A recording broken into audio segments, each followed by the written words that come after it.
So I decided that I want to try and make a small quilt for my daughter. And here's why. My daughter is obsessed with everything Halloween. She loves ghosts and pumpkins and bats and black cats and just anything you can think. Witches. She loves witches. Always pretending to ride a broomstick around. I don't know where it came from, but she loves Halloween stuff. And there was one time I was in a craft store. We were walking by the seasonal quilting cotton fabrics and she went crazy. She was pointing at every single one, telling me what was on it, and she was just so happy looking at all these Halloween fabrics. And that just inspired me. I was like, I gotta make something out of these, and it's quilting fabric. I'm gonna try to make a quilt. I have never done this before. I've never made anything like this, and so this is new territory. Never made a quilt before. I'm gonna be learning a lot as I go. I've already got my fabrics. I went on a shopping trip with my mom and we picked out a bunch of fabrics for this project. Main colors that I'm going for are black and orange, and then I also threw in some purple and green to give it a bit of variety, and I tried to do a good job of finding ones that had big patterns, and then ones small patterns, and then ones that were more plain, and I think I did a good job. And the big black and orange one is the one that's going to be the backing, the thing on the back, and probably a few on the front. We'll see. I don't have any sort of quilting equipment, like, you know, like the stretcher thing that you put quilts on to do that, or like a quilting machine to help you, you know, do that sort of thing. I don't have any of that. I'm just gonna have to use what I have. And so I have found a couple of YouTube videos that help people make quilts, like beginner quilt videos. I found one that I think is the one that I'm going to follow the most. I liked her technique and it was really easy to follow, and so I'll probably follow her the most, and I'll maybe put her icon here in right now, and then I'll link it down below it because I think I'm going to be following her the most. I have already started prepping for this. I have already done a bunch of math.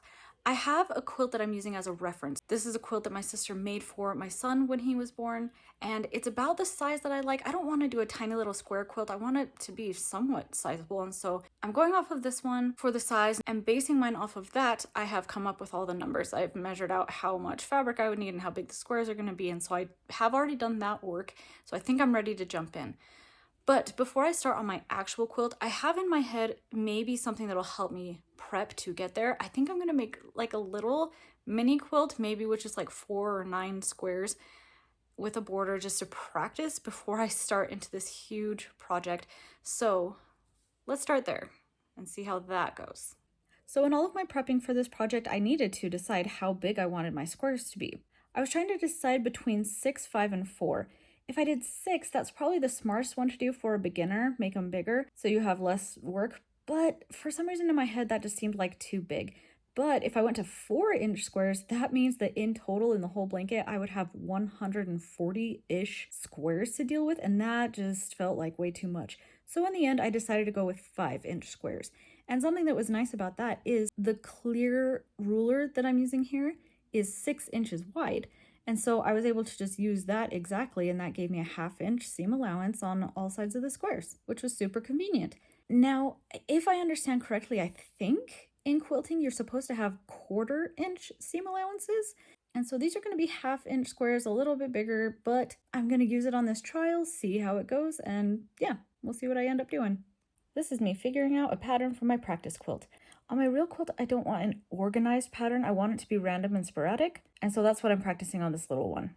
Okay, so I think I figured out the pattern, and now what I think I need to do to make this make sense in my head is to pick a direction for there to be columns and rows, even though it could be anyway. So, hey, since I'm sitting here, I'll just decide it's like this. This will be my columns 1, 2, and 3, rows 1, 2, and 3. I'm gonna work on sewing. I'll sew these together, these together. Yeah. Right after I got going, I remembered about this technique called chain stitching, where you just send a bunch through at the same time without stopping the machine or cutting the thread, and it saves you a lot of time and thread. And so I implemented that, and I put the blocks together that it made sense to do, and I used chain stitching, which was very convenient. All right, so I just sewed those together, and those together. So now I'm gonna finish off these rows by sewing that onto there, that onto there, and that onto there. And I will do a chain stitch again, getting those together. Okay, so now that all of the rows are connected, here's what the video that I'm mostly basing these off of was saying. She says to press the seams to one side, alternating columns so that there's not a whole bunching of seam allowances on top of each other. So I'll make this one go this way, and then this one will go this way. All right, so now I have finger pressed everything. Those seams going that way, this way, that one that way. Then what you want to do is, I'll do the top 2 columns first, is you lay them right sides facing each other, and then you want to just line up the seams. And so, so where the seam is there and the seam is over here, you want to line those up to make a nice corner on the front side. And then the seams will be going opposite ways, which will reduce bulk. And then you do that on the whole thing. Let's do that. Ooh, that looks so nice. Those line up great. And yeah, the bulk is distributed a little bit. All right, let's put on the last one. All right, so here's where I have to make a decision. I've got all 9 squares together. Yay! Next is the ironing bit. And there's a couple ways you can approach this. Oh, well, yeah, exactly 2, I think, at least in my head. Just putting it over to one side or the other, or opening it up and ironing it down, which distributes the bulk really well. Here's the thing. I want to do that one where it all goes to one side just the whole way across, because opening them up takes a lot of time. And I don't know if I want it. This first quilt that I'm making, my real one that I'm going to do, is pretty big for a beginner. And I don't really want to open up all the seams. And actually, as I'm finger pressing this open, this actually isn't too hard to just open. Okay, I will practice opening them on this one to see if I like it or not. And if I don't, actually, you know what? No, one of them I'm going to go to the side. The other one I'm going to open up. There we go. That's what this is anyhow, a trial, right? Okay, let's do that. Okay, I gotta say, yeah, doing it just to one side was way easier, because there are so many seam allowances everywhere, and just being like zoink was awesome. Opening it up wasn't too hard, and you have to press it and be more careful. That is more time consuming, and it's like, oh, that looks amazing. Oh, that looks so good. But it, like, okay, yeah, you can feel the bulk there of it going to the one side. Okay, so pressing it open is probably better. This is not bad, but I don't know. I'll make my decision on the final one. I'll probably just all go one direction, because by the time I get there, I'll probably be tired. But anyway, wow, that looks amazing. So I am very happy with that. I love how that top turned out so far.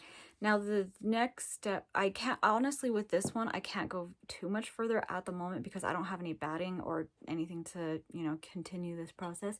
So I think what I'm going to do now is I'm just going to get to work cutting out squares, because I know one thing you can do, and it is recommended for a lot of quilters, especially beginner quilters, is just to get one of those pre-ready packs of squares that you don't have to make your own squares, and it cuts that step out for you. But I decided to make it hard on myself and do my own. So I'm just gonna take up my time here until I get the rest of my materials, just cutting out fabric, because I have a lot of it and I have a lot to cut. So I'm just gonna get going on that. I'm gonna work on that for a bit.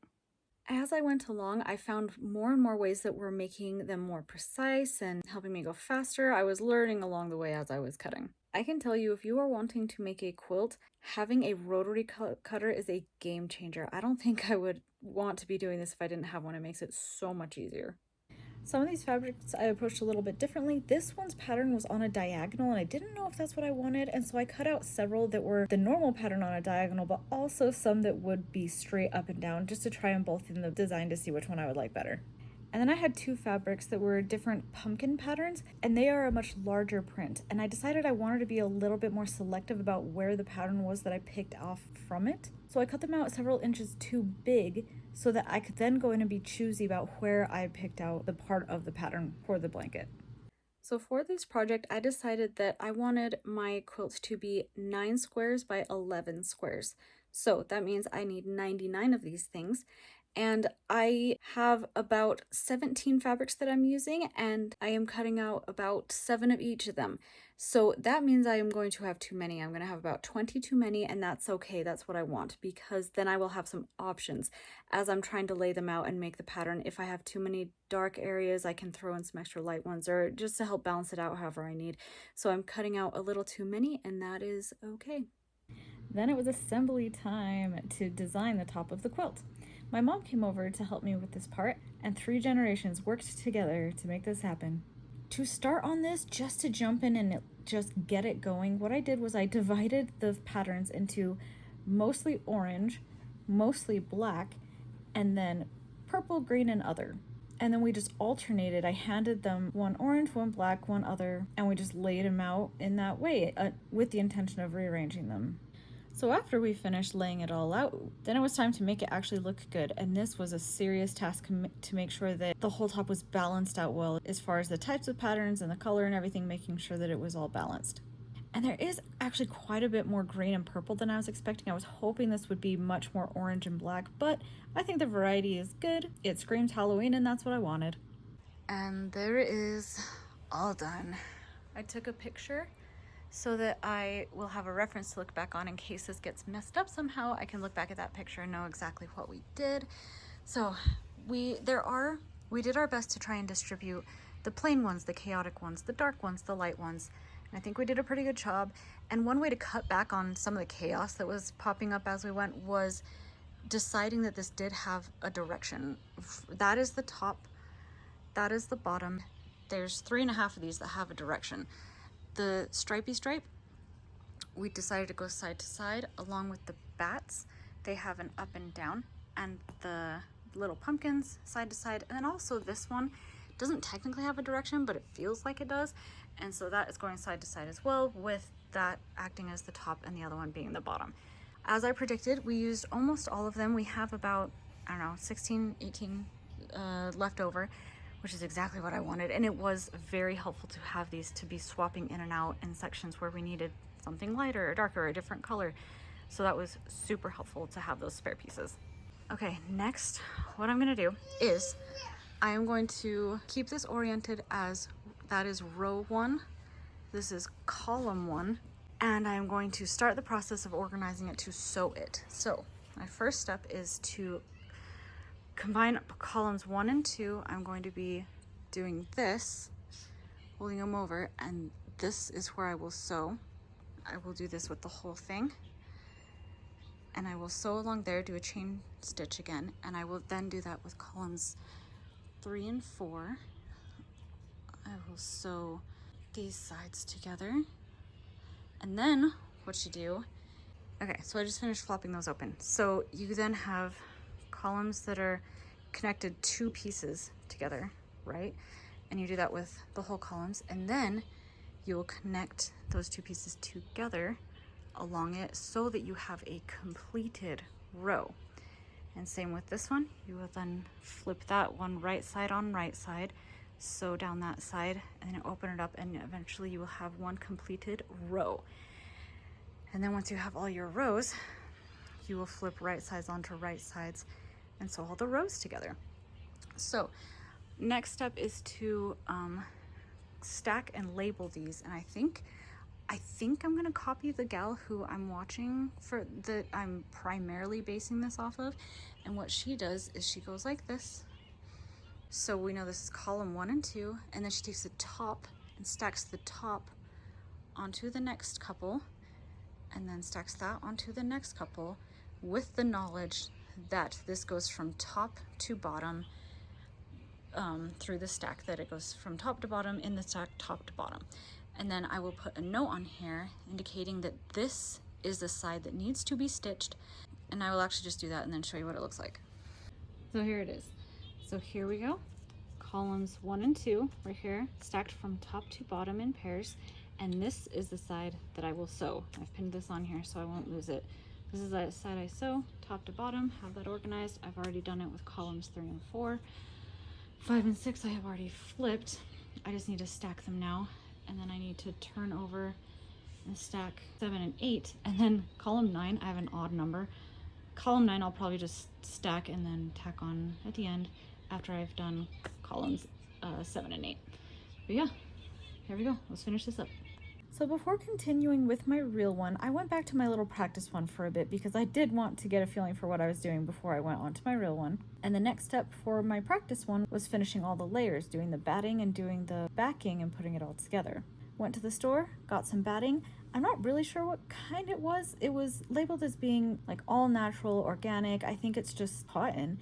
And then I went ahead and cut out a piece for the backing. Now, something that I'm going to have to be careful of is the pattern that is on this backing, the stripe pattern.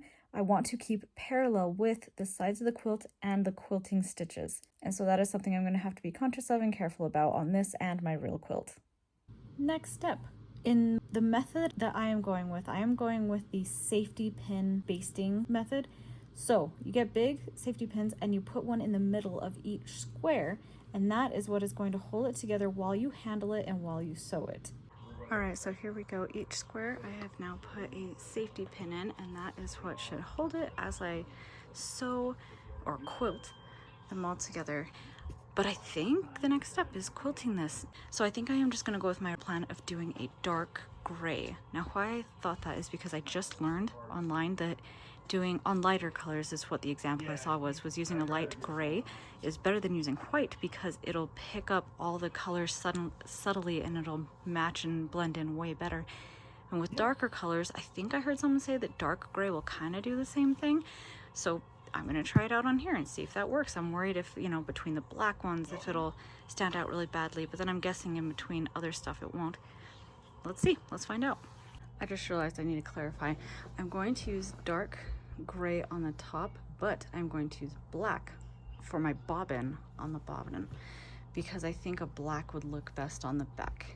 So I'm gonna do black bobbin and then a dark gray top thread.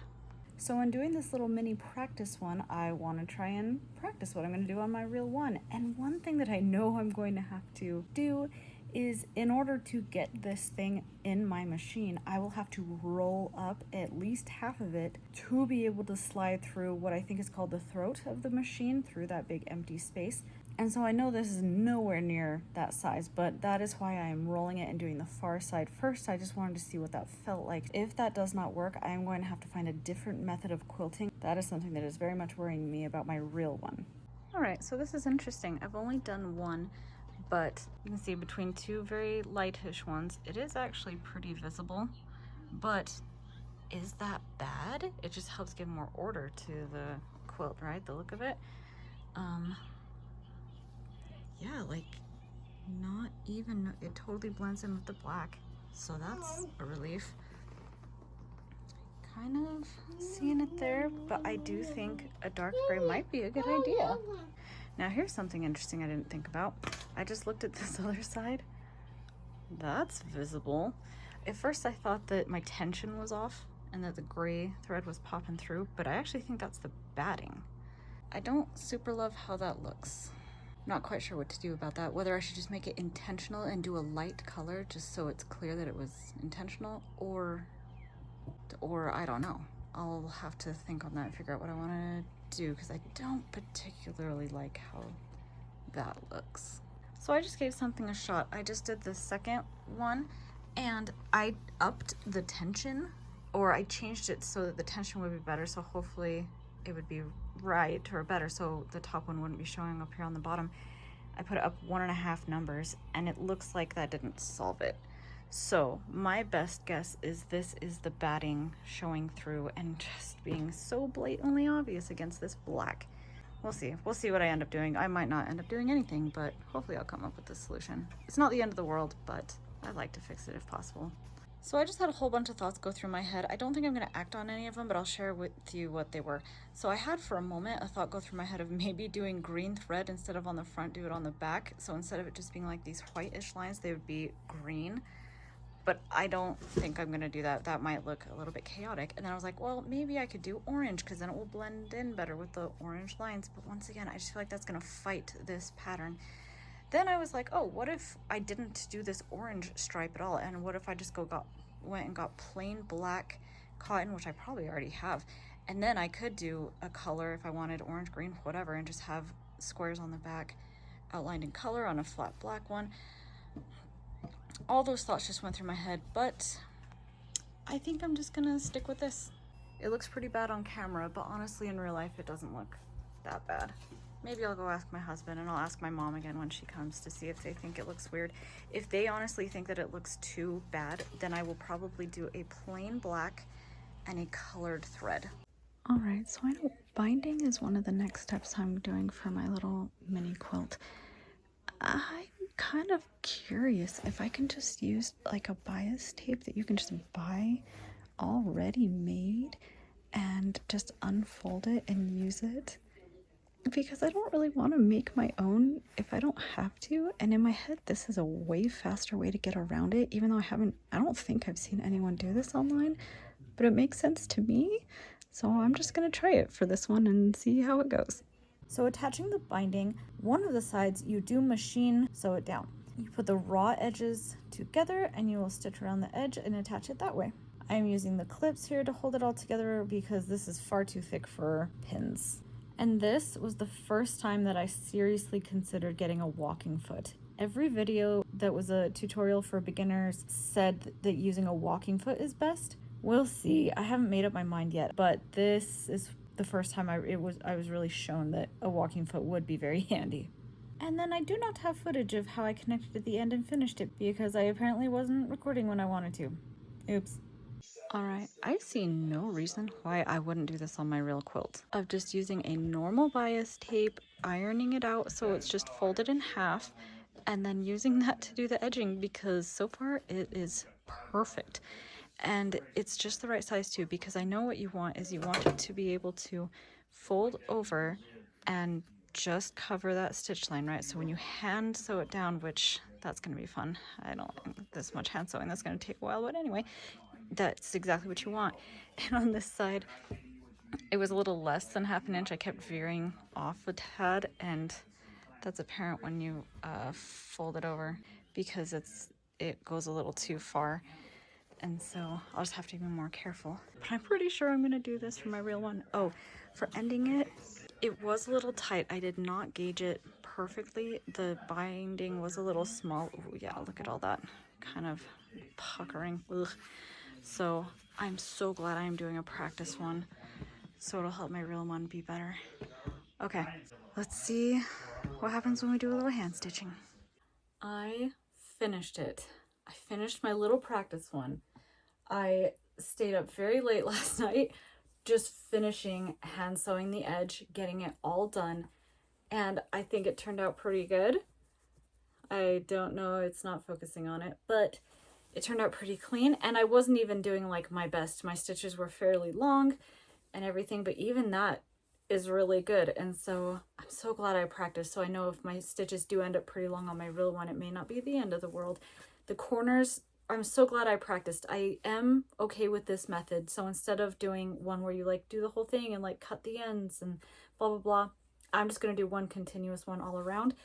And I feel like doing a just pre-made bias tape worked really good too, so I'm probably gonna do that on my real one. It made it so much easier to just cut out that step of having to make my own. And I think black is the right choice. I remember when I was talking about doing my real one, I thought of doing a fun color around the edges, maybe orange, maybe purple, and making it fun. Black's gonna be the way to go because the front of my real quilt is so much more chaotic than I was expecting it to be. And so I am so glad I did this little practice one. It's going to make my real one look so much better and be better quality. This practice one has given me so much confidence. I think I'm gonna go ahead and jump into my actual quilt. The next step is to sew all of the squares together in rows, and I'll do it how I described earlier. Right now, everything is stacked on top of each other, alternating directions so they won't get confused, and I like that because my household is crazy. I have 2 kids running around. There was no way I'd be able to keep it laid out anywhere, so I'm very glad for that technique of being able to stack them in an orderly fashion to contain them all in one place so they were safe. And now we'll go ahead and sew them together. Okay, top to bottom, sew this side. And I know it's super important to have all these like perfectly square. This is where that's gonna start coming out if they're not, and I'm not gonna lie, I'm a little bit nervous about that. But I know this isn't gonna be perfect because I cut out my own squares, but we'll see. We'll see how I did and see how it turns out. So here's the first one. And then do a little bit of extra to do a chain stitch. Oof, these are not perfect. I'm just gonna have to pay super close attention as I'm going on. We'll see how it turns out. So, okay. Next one, just lift up the foot, put it in, 1/2 inch seam allowance right up by the needle, and just keep going. And also I wanted to mention, I am glad that several of these fabrics have a right and wrong side, like clearly. And so it is nice as I'm pulling them out, there's no way I'm gonna grab like too many or too few and I'll get confused. It's like very apparent that these are the two because one would be upside down otherwise. So that is very nice that some of them have a right and wrong side. Okay, so I just did the last one. Okay, so I'm going to be orderly about this. I think this will be what to do. So, bottom. And then I'm working my way up the column, right? Or working my way up the rows. Yeah, I guess the most logical thing to do then would be just do this with all the piles, right? All the columns. So this is 1 and 2, and then now I'll do 3 and 4. Yeah. And then once they are all put into 2s, then I'll go ahead and do the rows. Yeah. All right, I just finished columns 7 and 8, which are my last 2 columns. I was about to pin this back on when I remembered that my plan was to directly afterwards sew on column 9 to them so that I will have 3 and these will just be taken care of. So top 9, this needs to be here. Flop it over. I'll sew that on and just do that through the whole thing, and then 7, 8, and 9 will be connected, and that'll be my last 3 rows. Okay, so I just finished sewing on panels 9 to 7 and 8, and here's what I'm going to do. Is I've been cutting them apart, but then they don't stack very well because the seam allowances are all weirdo. So what I am doing right now is I've just decided that I'm going to decide which way the seams go. So I am just finger pressing the seams to one side so that it lays flat, and I can then actually stack them together because before they weren't stacking. So that decision made as to which direction these are all going to go. I'm just going to do that now so I can actually stack these. Okay, now that that is all done and they have all been sewed into pairs and those ones into 3, I think I am going to actually start on the rows now, right? So I'll take the top one of 1 and 2 and the top one of 3 and 4, right? They will all go together like that. So I will fold them over so that, and then sew that one onto that end one, and then all together. Yeah, let's make row 1. And I am just now realizing that if I do want to sew these on top of each other and make it as precise as possible and be able to tell if they are straight, I probably should iron these first. In my head, I was hoping to move that to a later time, but I do think I need to do that. So I'll go pay attention to which direction it goes and I'll iron it all as I go. Row 1 done. So that is a good feeling. I will say, I had the picture I took of my quilt at the very beginning after we laid it out. I had that pulled up the whole time, making sure everything was in place, because as I was turning it and flipping it, ironing, going back and forth to the machine, I needed that picture as a reference. So then my mom came over to help me again, and she took on the ironing. We kind of started an assembly line type of a thing where I sewed everything together, handed it over to her, and she would iron all the seams flat while I kept sewing and pinning. This was super helpful to delegate that over and kind of split up the work, and especially when it came to doing entire rows together when we finally got to that step. Pinning the rows all together was so time consuming. Making sure that every single square seam lined up took so long, and then sewing it through. It was just a lot to focus on. And so being able to hand the ironing over to someone else was very, very helpful. Thank you so much, Mom, for your help. I really appreciate it. So the entire time we were working, we had the picture I took pulled up because it was really hard for us to keep everything oriented and in the right order and in the right placement of the quilt. And so as we went along finishing each row, I actually was crossing them off in my phone, so we knew exactly where we were in the quilt and made sure everything was ordered correctly. And that helped a lot. Now that we had the quilt top all done, the next step was trying to layer everything together. This part was pretty tricky. Every single tutorial that I watched suggested having a large open area where you could lay it out nice and flat. Well, I don't have a large surface like that. What we ended up doing actually worked pretty well. We laid it out and then just used little pieces of duct tape to tag it down all around the edge to kind of keep it in place. And it did the trick. It kept it taut enough to be able to manage all the rest of the layers and everything. So it's a little bit unorthodox, but it got the job done. Next, we laid out the batting, and after that, the quilt top.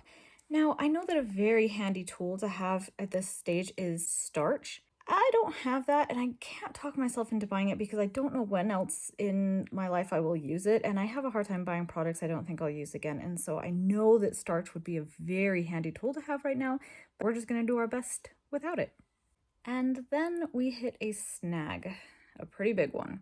The backing, the fabric that I had bought to go on the back, was too narrow. It was not big enough.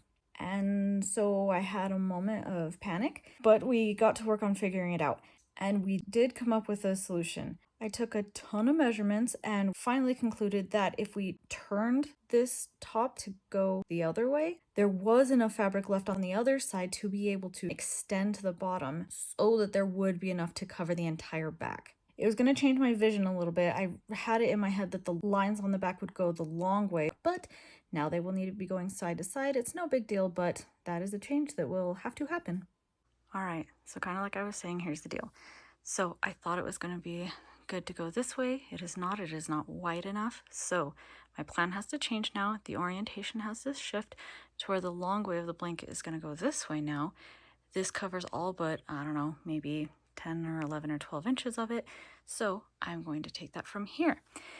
The blanket is like 46-ish inches wide. So I have cut 48 inches and this other part is exactly 48.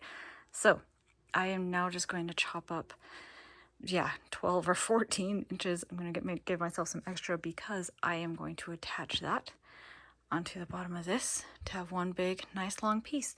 I will want to cut off the selvage and I'm going to try and pattern match it so it's very, very seamless.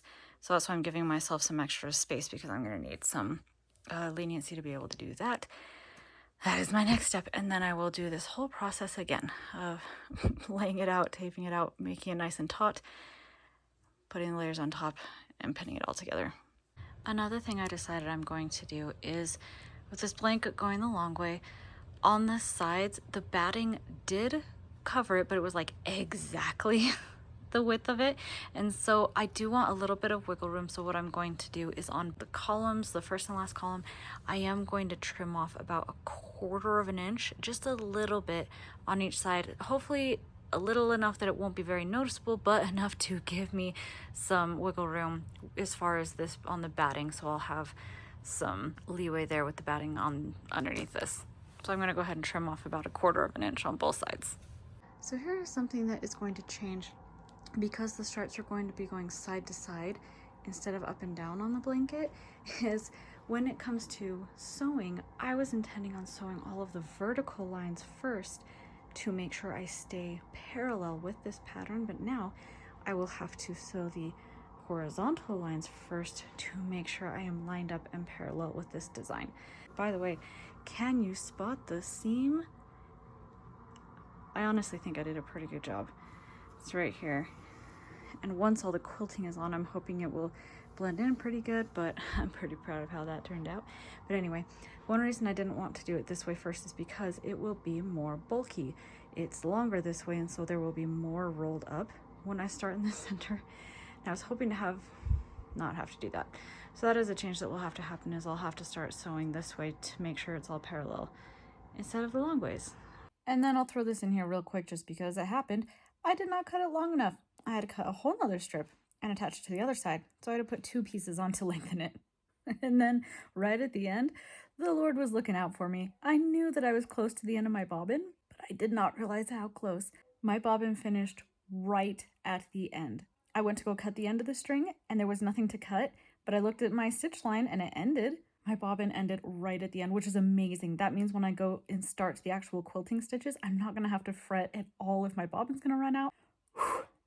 And then I had to go through this whole process again of laying down the backing, the batting, and the top. It wasn't as bad as I thought it was going to be though. My arms could stretch wide enough to reach both sides of the fabric, and this time I had the stripes to follow, so I was able to make sure that the tape was exactly on the same sides on both sides, so I knew that it was following the grain line, which was pretty nice. Alright, so the 3 layers are just stacked on top of each other. Some things to note.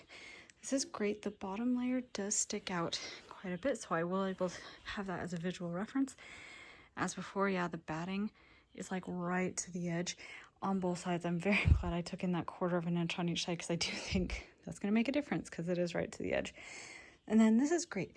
Something that I thought was going to be a huge headache, well, it probably is going to be a huge headache, is when I'm doing the safety pins and getting ready to sew it all, I want the lines on the bottom one to be parallel with these lines. Well, I just realized because there's this overhang, I can actually probably do a bit of that beforehand. I can look, because I lined this tape up on the same stripe on both sides. So I can just look like, okay, so this is here, the orange stripe above it, it's just barely overlapping that seam a little bit. And if we go to the other side, this orange stripe, it's a little bit off. So I think I can hopefully do a little bit of that beforehand, which will be great. All right, I am now to the basting stage. Here's kind of what I'm doing. I am doing my best to use that overhang of the under one and using it as a reference to line up this top one to it, right? Here's what my plan was. I have done these 2 rows and you can't tell, but they're still open, but they are all exactly center. I've been using a little ruler, and my idea had been that those would be my guide.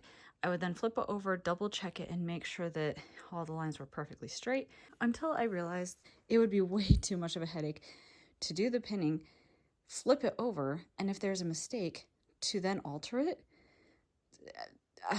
I realized that's just going to be impossible. And one reason that is just going to be impossible to get it all perfect is like, even just laid out here, I'll look at one and I'll like match it and it's like perfect. I'm like, great. I'll go to the next one and it's off. And I'm like, oh, dang it. And I'll go to the next one and it's like straight perfect on. And so I don't think there's any way to get this completely perfect. And so I'm just going to do my best here and roll with it. I don't think I have enough pins. So what I'm for sure going to do is do the center. The first place I'm going to sew is the center along the rows. So I'm going to do 3, 4, 5 of these like solid. And then with the rest of them, hopefully I can do the center going that way on 1 or 2 rows, but then I will probably just alternate doing the corners. And then as I take them out, I will lay it down again and hopefully it won't have shifted. And maybe I'll just pin like the edge or something. And then as I take them out, I'll fill in all those blank spots. But yeah, that's my plan for now. Just need to finish pinning. And I guess there's really no point to doing them all nice and straight anymore. I'll just throw the rest of them in. And the reason I haven't closed them is because when you close it, sometimes it brings the fabric up and puckers it and shifts it around. And so getting them all in where they need to be, and then I'll close them all up. Oh, and something that is making this possible is underneath this, there are my 2 cutting boards. That is making this possible. All of these I'm able to hook on through all 3 layers of fabric.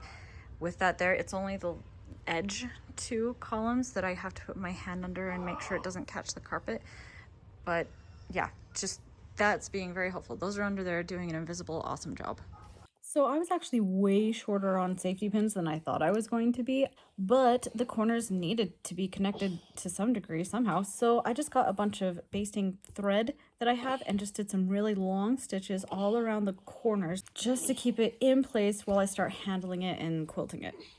So I did actually break down and buy a walking foot for my sewing machine. Just the more and more videos I watched, the research I did, and the more I handled all of this fabric convinced me that getting a walking foot would be the best move, just to make sure all those layers do get pushed through machine at the right pace.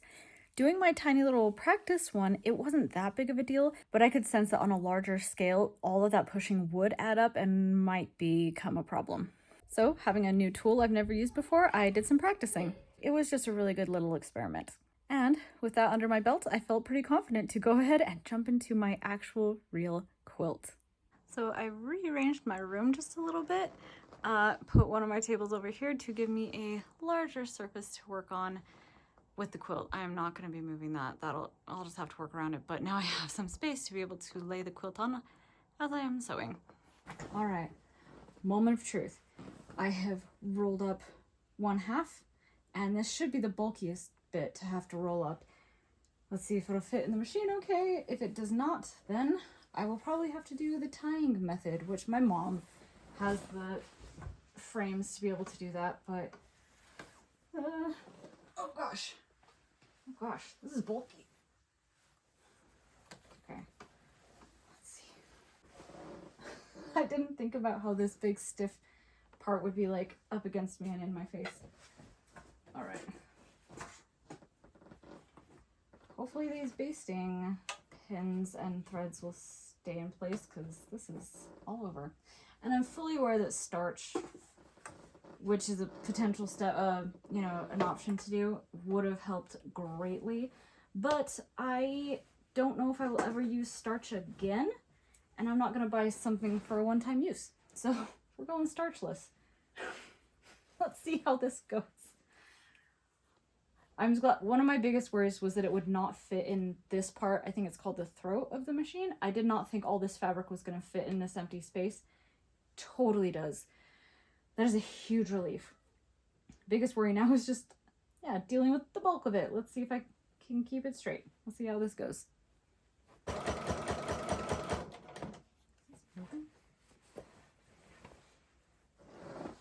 my. I don't know what to do with this.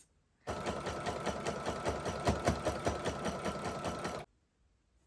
feel like these stitches are coming out tiny and not like very even.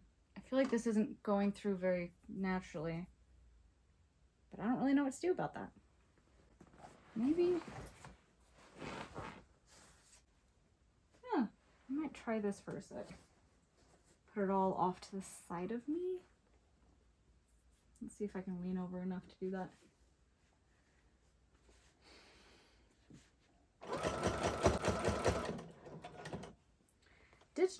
Ditch stitching has never been my strongest suit. I'm not bad at it, but I'm not like great at it.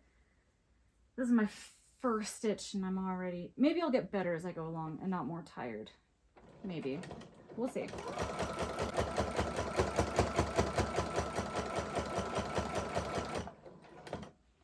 I have to turn my speed down, which stinks.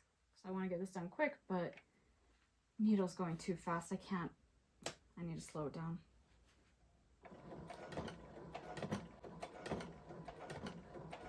Not that slow.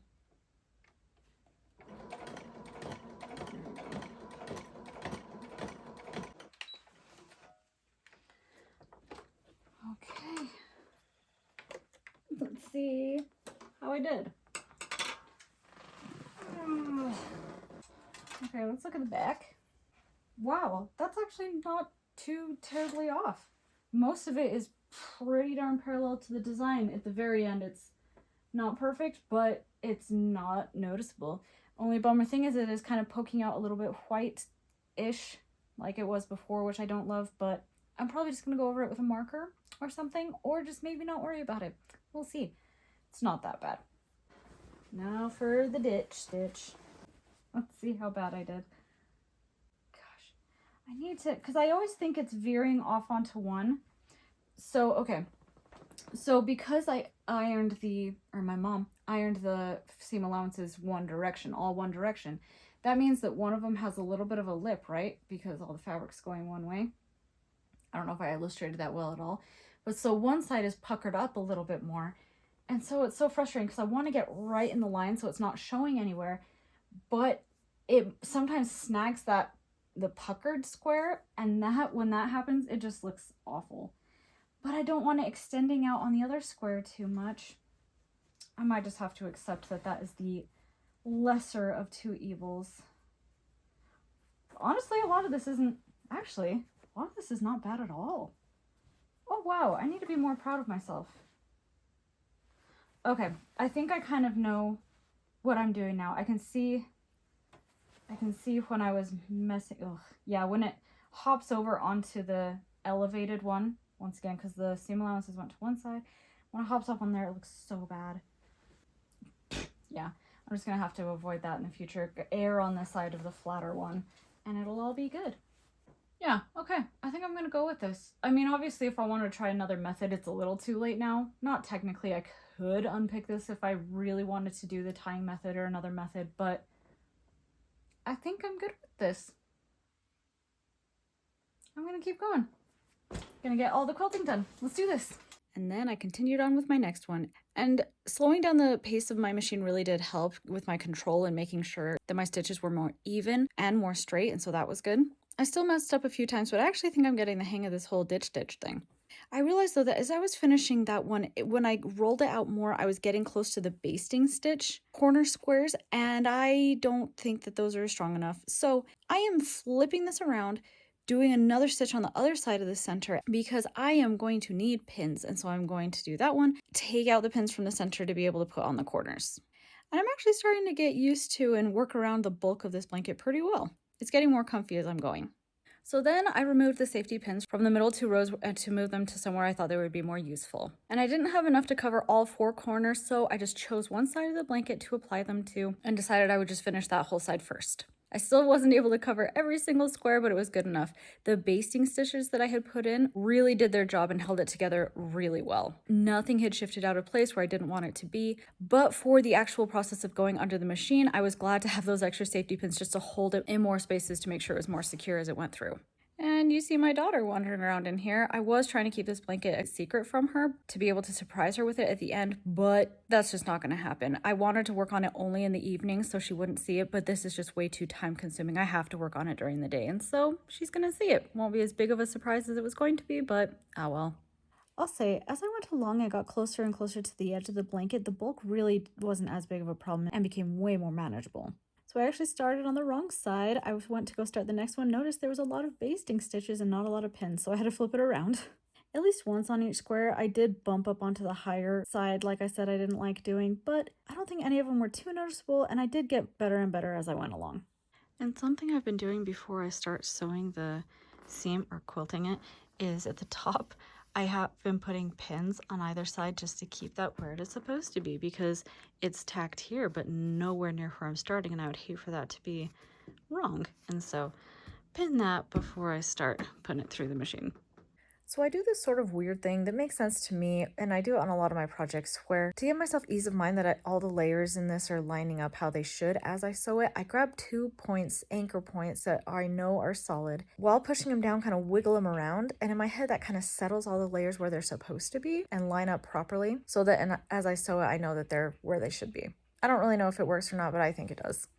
And then through this whole quilt as I've been going, I have been doing this thing where I'm kind of pulling the seam apart with both of my hands away from the stitch line. And why I'm doing that is because, as I had mentioned, one of the squares is raised from the other one and there's kind of a lip. So by doing that, I'm moving it out of the way just a little bit so I can try and stitch closer to the stitch line and be closer to stitching in the ditch. Rarely was I actually stitching in the ditch. I was just getting as close as I could because I did not want to hop up on top of that raised square. And so by spreading them apart, my hope is then when it does naturally relax, it will cover that seam and it won't be as noticeable and it'll hide it a little bit.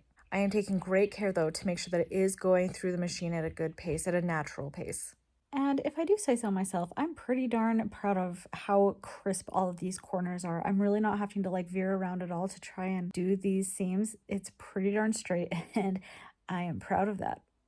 All right, so I just finished doing all of the stitches that one direction. Feels so good to be done with half of it. or more than half of it because it's 11 by 9. I'm not gonna lie, as I was going, I barely checked my work. Only every once in a while did I look at the back to see if it was straight or look at the front to check how my stitches were. I knew that there's really nothing I can do about it anyway, so I was just plowing ahead. But now that it's done, let's take a look at the back and see how I did. Okay, I really don't know how much this is gonna come across on camera, but honestly, this isn't that bad. Like, that one at least stayed in the orange. Like, that's good. That one stayed on the edge of the black. Some of them definitely vary. Like, this one started kind of in the top of the black stripe and then kind of ended in the middle. Most of them, that's kind of the story. Oh yeah, like, so this one starts at the top of the orange, kind of veers down a little bit, but basically stays at the top. So, okay, I'm pretty happy with how this turned out. Honestly, that gives me a lot of just ease of mind knowing that that doesn't look awful. But now we're gonna jazz it up and put a bunch of lines going that way. So I did leave some safety pins in, the ones that are on the far rows, just because there is nothing tacking those down. There wasn't any stitching over there, so I left those in, as well as the basting stitches, because those are pretty close to the edge. So those helped hold that all in place while I started those stitches, going the opposite way. I have just finished doing all of the quilting. Finally, all done. So now I am going to go ahead and trim all the sides and machine sew the binding on one side, the front side, right? Yeah, so I'm gonna go ahead and trim all of this. Trimming all of the edges and the excess was actually very satisfying. It really was a bummer though that the batting wasn't wide enough to fit this quilt. Instead of being able to trim it outside of it and have some excess, I had to trim even more of the quilt top than I wanted, and that was really sad. So here's the story with my binding, which is the next thing I need to continue this process. I just trimmed the quilt and now I need to put it on. I already have some of the black binding. I thought it was an inch. It's like 0.8 something, I think. Anyway, I was worried I didn't have enough. I was about to go to the store, but then I did some measuring. I calculated how big the edge of my quilt should be. And then I measured how much of this I have, plus the excess I will need to finish it off. I should have exactly enough. And there were 2 inches extra in the math that I did. So I'm not going to go to the store. I'm just going to use what I have. I think I'll be okay. And it's not one piece. I have like pieces, scraps somehow, varying sizes. And so my first step will be to connect those all together. I'll go ahead and do that, and then I will get my quilt and I will start putting it on it. Then I wanted to map out the binding on the top of the quilt before I sewed it on, because I wanted to make sure none of those bulky seams I had just made fell on a corner or someplace that it would be really inconvenient to deal with it. So I laid it out on top of the quilt to make sure it was all good to go. And I decided to clip it around the whole thing as well. That might have been an unnecessary step, but I liked the feeling of knowing that it was all there where it would need to be. So then I sewed it down to the edge of the quilt, giving it a 1/2 inch seam allowance, and I was very grateful for the walking foot at this step. So for the corners, I am still following along to the girl who I've been mostly inspired by for this entire quilt, Melanie Ham, and I'm doing a mitered corner. What you do is once you start getting towards the corner, you stop a ways before that, you fold the binding over so it's at a 45-degree angle from that side or flush with the next side. You crease it with your finger, and then when you unfold it, you can see that line, and you want to keep sewing and stop before that crease line. Then you backstitch, cut your thread, turn your quilt, put that binding back at a 45-degree angle so it is going the same way as this next side. Fold it over so that it is right on with that corner and running down the side of this new side. And then you pop it back in and sew from the edge and just keep going. And you do that on all 4 sides. So then when you get to the end where you have to connect the 2 ends together, I learned from making my little mini quilt that you want to leave a decent amount of space that is not sewn down on both sides to give you room to work with this. And then what you want to do is lay the one on top of the other and then mark where it ends. And then from that mark, measure in a little bit more to give you some seam allowance. I think I did roughly 1/4 inch. Then you are going to sew them together. And I liked to pin right in the middle where I knew they would meet, of course, but then I also liked to pin a little bit farther down a couple of times just so it wouldn't be shifting around under the machine. After they're sewn together, finger press them down a little bit, and then just finish it off like we've done the rest of the quilt. And once you meet back to where you started, you are all done. So I never took out the basting stitches because they were helpful right up until the very end. I had put them fairly close to the edge, and I'm glad I did, and they were helpful the entire time. And then the hand stitching begins. I'm willing to do it even though I know it's going to take a long time. I just tried to do the most invisible, secure whip stitch I could, trying my best to make sure I stayed disciplined and didn't let my stitches get too long, and I think I did a pretty good job. I got better and better as I went along. Some tools that were totally necessary was a thimble. I rarely use a thimble, but it was definitely helpful in this situation, saving my finger being able to push that needle through again and again and again and again. Other tool I used were the sewing clips all along the edge to hold everything in place as I went along. Was so helpful, and especially when it came to the corners. Being able to secure everything in place and hold it still while I went around sewing it is what made it look so good in the end. I didn't keep track of how long this took, but I tried to do some rough calculations afterwards, and I think it took somewhere between 10 and 11 hours, give or take like a half hour or an hour. Let's just say I watched many movies and TV shows while I finished this. But I did get it done. And here it is, all done. This was a process. I have so much more respect for actual quilters than I ever have before, because this wasn't even that complicated of a quilt, just squares, and it was a task. But I love how it turned out. The border has turned out so clean, just like on my practice one. Looks great. I don't know when the next time will be when I make a quilt like this, because it was a lot of work, but I learned so much. This was a great project. And my daughter loves it. We gave it to her and she has been having a good time with it. And so that was very satisfying to see her enjoying it. So thank you so much for sticking around and watching this entire video. And I hope you have a wonderful day. Bye.